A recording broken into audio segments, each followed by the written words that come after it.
ज़बरूत, ज़बरूत, ज़बरूत, अगर तुम नहीं सुनोगी तो हम ये कैसे हल करेंगे? तुम्हारी बकवास बातों के लिए मेरे पास बिल्कुल वक्त नहीं तुम्हें है। ये सब बकवास लगता है? ये सब देख के मेरा दिमाग खराब हो रहा है। मैंने तुम्हें उस आदमी के साथ देखा, समझ आ रही है तुम्हें? ज़बरूत, ये सब मुझे तकलीफ देने के लिए है ना? आखिर तुमने ऐसा क्यों किया ज़बरूत? ईशा के लिए किया मैंने, ईशा के लिए, ताकि तुम खो ना दो उसे। सोशल सर्विसेज वाले घर आए थे ताकि ईशा को अपने साथ ले जाए वो लोग। तुम्हारे खिलाफ सिनान साहब ने शिकायत दर्ज करवाई थी इसलिए। खैर, मुझे ये मालूम नहीं था।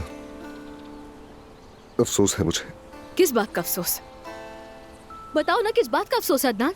ज़बरूत, बात को समझो। जब मैंने तुम्हें उसके साथ इतने दोस्ताना अंदाज में देखा। तुम्हारा मतलब जब तुम अपनी बीवी के साथ पहुंचे उस वक्त? ज़बरूत, मेरी सिर्फ एक ही बीवी है, वो तुम हो, और ये कभी नहीं बदल सकता। ओह, तो ऐसा है।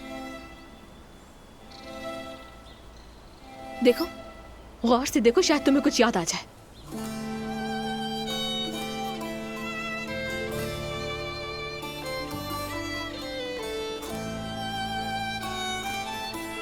हम तलाक याफ्ता है,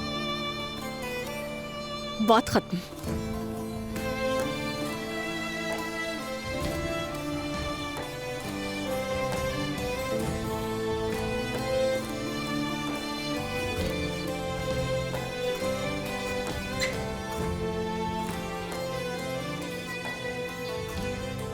अदनान, बाहर चले जाओ, मुझे तुमसे कोई बात नहीं करनी। हम बात करेंगे ज़बरूत, मुझे तुमसे बात करनी होगी। मुझे कोई बात नहीं करनी है तुमसे। अपना सामान बांधकर यहाँ से जा रही हूँ मैं। चलो जाओ यहाँ से। कहीं नहीं जा रहा मैं कहीं नहीं जा रहा जब तक हम बात न कर लें। ओ वाकई? ठीक है, बाद में मेरा सामान भिजवा देना, मैं जा रही हूँ। ये क्या है? तुम जा रही हो ना तो जाओ।